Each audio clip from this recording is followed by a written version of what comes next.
नहीं, देखिए हम आते हैं, हम 2-3 दिन बाद आएंगे तो हम 2 घंटा 4 घंटा समय देंगे। राजभर जी, शादी का लड्डू योगी आदित्यनाथ जी को खिलाया आपने? नहीं, आप लोगों को भी खिलाएंगे तब बताएंगे क्या बात होगी। कल मुलाकात हुई आप? नहीं, ऐसा कुछ नहीं है। हम भी यहाँ आए, आने के बाद पता लगा कि मुख्यमंत्री जी भी आ रहे हैं, तो भाई वो आए उनका काम है, हम आए अपना काम है।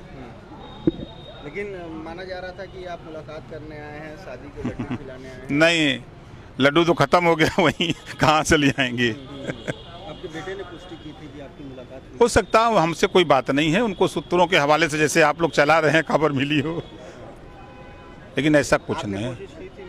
नहीं, देखिए मैं कोशिश क्यों करूं, हम कोशिश क्यों करेंगे, सवाल इस बात का है। देखिए हम जिन मुद्दों को लेके आप लोगों के बीच में आज हम 20 साल से हैं, चाहे वो जातिवाद जनगणना हो, चाहे घरेलू बिजली का बिल माफ़ी का हो, चाहे पूर्वांचल राज्य बनाने का हो, चाहे शराबबंदी का मामला हो, चाहे एक समान अनिवार्य फ्री शिक्षा का हो, चाहे घरेलू बिजली का बिल माफ़ी का हो, चाहे गरीबों के इलाज फ्री का हो, महिलाओं की आधी आबादी लोकसभा विधानसभा में आधी सीटें आरक्षित कराने का हो, आधी सीटें नौकरियों में महिलाओं के लिए आरक्षित कराने का हो, इन सब मुद्दों को लेकर के एक पार्टी का नाम बताए कि इन मुद्दों पर कोई कायम हो। बात तो सब बड़ी बड़ी करते हैं, महिला सशक्तिकरण, बेटी पढ़ाओ बेटी बचाओ, तो आप कानून क्यों नहीं उनके हाथ में दे देते? आधी सीटें आरक्षित कर दो, खुद लोकसभा विधानसभा में बना कानून बना लेंगी। जब हमारी बेटियां दरोगा बन के, सीओ बन के, एसपी बन के निकलेंगी वर्दी पहन करके फोर्स के साथ, तो उनके ऊपर अपराध करने वाला छोड़ के प्रदेश नहीं देश भाग जाएगा।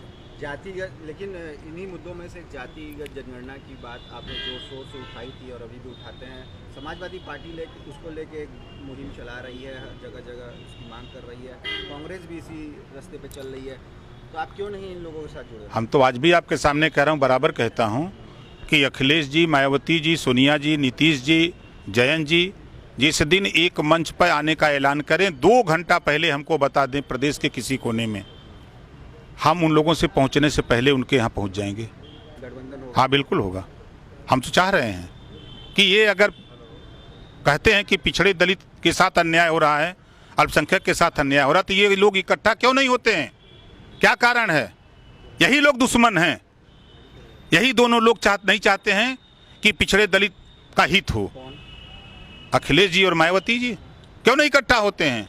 लेकिन अखिलेश यादव से लेकर कांग्रेस तक ये मांग तो पूरी मांग करने से होगा।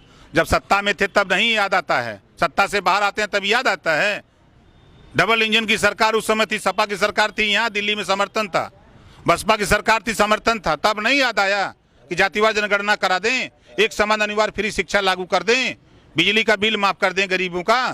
इस बारे में सत्ता पक्ष की किसी से बात चल रही है? किसी से कोई बात नहीं भैया, हम एकदम जैसे आपसे मिलते हैं वैसे ही सबसे मिलते हैं। नजदीकियां लगातार बढ़ती जा रही हैं, प्रदेश अध्यक्ष भी आए थे आपके घर, आपके यहाँ शादी में आने वालों की काफ़ी चर्चा थी, तो हमारे यहाँ तो जयंत चौधरी जी भी आए थे, सपा के भी दर्जन भर नेता आए थे, मुख्यमंत्री अखिलेश जी के द्वारा भेजे गए वाहक भी आए थे, सभी लोग, बसपा के नेता आए थे, कांग्रेस के नेता आए थे, बीजेपी के नेता आए थे। अब बीजेपी के नेता आप लोगों को ज़्यादा इस नाते दिखाई देते हैं भाई, जैसे बारात में दुल्हा, तो सबको दिखता है, सरकार उनकी है, तो ताम झाम है, मार पुलिस फोर्स लग जाती है तो लगता है कि मंत्री जा रहे हैं। अब आप अकेले गाड़ी से बैठ के जाइए तो कोई ताकेगा? यही है और कोई कहानी नहीं है। कॉमन सिविल कोड को लेकर के खूब चर्चा हो रही है, इस पर ऐतराज भी जताया जा रहा है, आपका क्या पक्ष है? देखिए, किसी चीज़ को के विषय में ये जब विपक्ष का अगर गलत हो रहा है तो ये सारे विपक्ष इकट्ठा होकर के सत्ता पक्ष से बात क्यों नहीं करते कि ये गलत हो रहा है, इसको इससे सही करो? खाली आपके चैनल पर आकर के बोल देने से तो बात नहीं बनेगी, वो बैठ करके इसका निस्तारण तो करते। आज बेरोजगारी चरम पे है, बोल तो रहे हैं, फिर आप बैठ करके सभी लोग एक साथ क्यों नहीं मंथन करते? महंगाई पे आप क्यों नहीं बैठ करके मंथन करते? सभी दल के लोग, चाहे सत्ता पक्ष हो चाहे विपक्ष हो। ट्विटर पे विरोध दिखाते हैं, खाली ट्विटर, एक घर ठंडा में एसी में बैठे रहते हैं, अब बस निकाले मोबाइल खटाखट ट्वीट कर दिए, जा अब तब आप लोग परेशान रहिए। गाजीपुर लोकसभा उपचुनाव की तैयारी की जा रही है, किसको समर्थन दे रही है? हमारी पार्टी चुनाव अकेले लड़ेगी, हम भी चुनाव की तैयारी में लगे हुए हैं। लोकसभा से पहले जाति जनगणना कराने की बात विपक्ष कर रही है, खासकर बिहार में इसकी आवाज़ बुलंद हो रही है, तो क्या उत्तर प्रदेश में आप इसकी आवाज़ बुलंद करेंगे, जैसे आप लगातार बोलते आ रहे हैं? हम 20 साल से इस बात को कह रहे हैं। बसपा भी सरकार सत्ता में थी तब भी नहीं सुनी, सपा सत्ता में थी तब भी नहीं सुनी, कांग्रेस सत्ता में थी नहीं सुनी, बीजेपी सत्ता में नहीं सुन रही है। फिर कौन करेगा ये? अभी सत्ता से बाहर ये भी हो जाएंगे तो ये भी शुरू कर देंगे कि नहीं जातिवाद जनगणना होनी चाहिए। जब सत्ता में नहीं थे तो बोल ही रहे थे।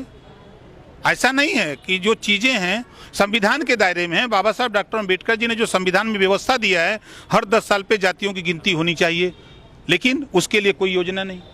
बस खाली चलो फॉर्मेलिटी पूरा करो। बिहार तो इसी कवायद कर रहा है, तो क्या आप नीतीश कुमार के साथ रहेंगे? मैं तो बार बार कहता हूँ, नीतीश जी, लालू जी, नीतीश जी हो गए यूपी के लिए, अखिलेश जी हो गए, मायावती जी हो गए, जयंत जी हो गए, ये लोग एक साथ जिस दिन मंच पे आवे 2 घंटा पहले हमको बतावें, हम भी उस पर हाजिर रहेंगे। ठीक। एक